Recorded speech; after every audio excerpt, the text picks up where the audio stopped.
Now, so that was just high-level categorization of this. Now, the question is, once we have these features, why exactly we need to extract these features from images?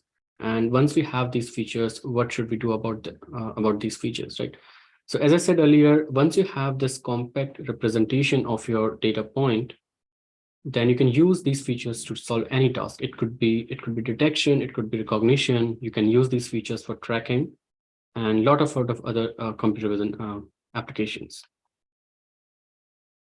Okay, so then the question is, if like a single set of features can actually solve all these tasks, why do we need like different type of features? And the reason is simple, because different problem domains might have different requirements, right? And different features might be extracting different kind of information. So one simple example I can give you is like, for example, if a feature is actually looking at the colors which are present in your input image, and whatever task you have, if the task depends on the color, so that might require different kind of feature, right? For example, if you have a task like you have images of apples and you want to build like an automatic system which tries to figure out automatically whether you have a green apple or a red apple, right? Then you really don't need like a lot of like detailed features about that image. Just the color information will be sufficient. So in that case, you might need different kind of features, as against like if you have a problem which says that, okay, given an image, you have to identify whether there is apple present in the image or not.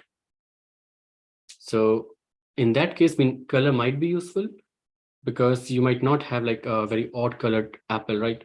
So you won't see like maybe pink apple or purple apple. So color is important there, but again, the shape of that object is also important, which will help you in recognizing whether apple is present or not. So again, depending upon the task, the requirement of these features will change, and that's why we need different kind of features. So let's quickly go through some of the applications where we can utilize these features. So if I give you this image, right, and for you, I think as a human, it's pretty easy. Like you can see, okay, seems like a pentagon, right? And you have like all these roads, you have bridges, you can identify the river, right? So you have some kind of representation like inside your mind, which you construct while you're analyzing this image.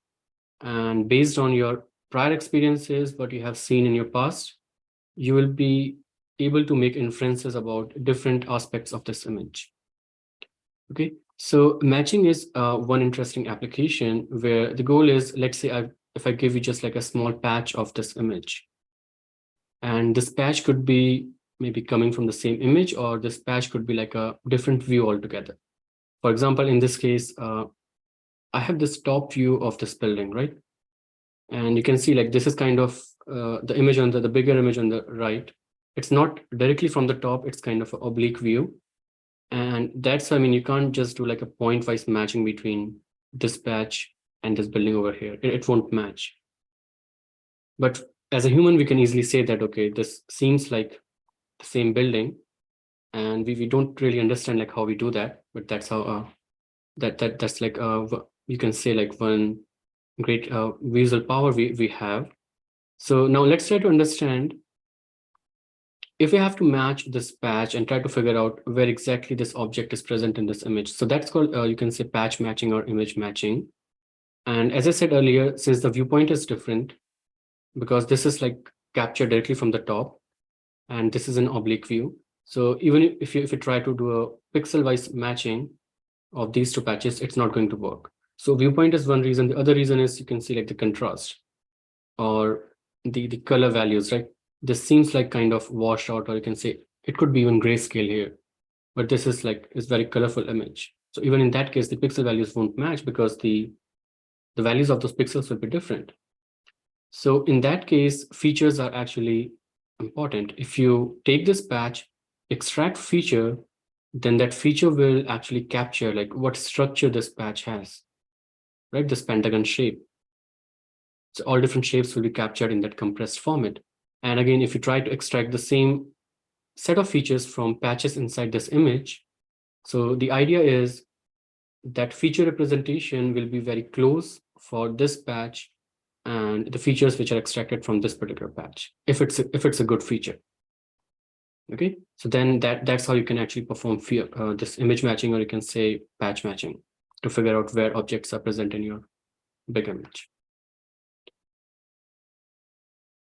Again, another interesting application of matching, even in this case, you can see like there is like a lot of difference between the kind of the coloring you have, right?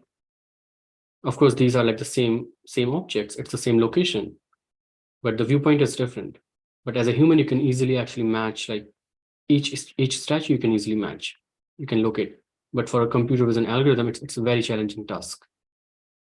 And that's why we have to extract features compressed format, which can save like the structural information which is present in this image. And instead of doing pixel-wise match, we match those features.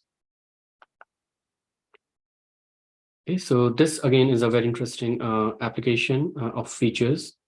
And I think I have a very cool demo for this as well. The idea here is, if you have lots of images captured for a location. Okay, so this is a monument in Rome, and these pyramids here are actually showing you the locations, the GPS location from where like images were captured of this monument. And the cone is actually showing you the direction, the viewpoint.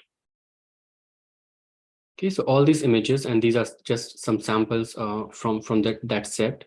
Now, what you can do is, if you have this kind of information, you can extract features from these images, and you can try to actually match those features across images to figure out whether there is some overlap between images, right? And so this is called structure from motion.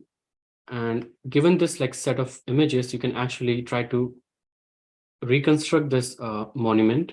And this is a real world example. I mean, this was done using computer vision algorithm, given all these set of images. So this is pretty cool. Okay, so image matching is like a very key component in this algorithm.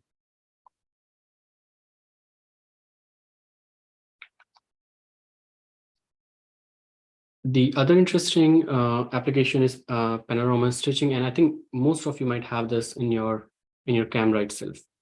So when you are capturing the panorama, so the application will ask you to actually move your phone, right? But what's happening behind the scene is the camera is actually capturing all those images in sequence, and then it's trying to actually match those images which are captured in sequence on top of each other.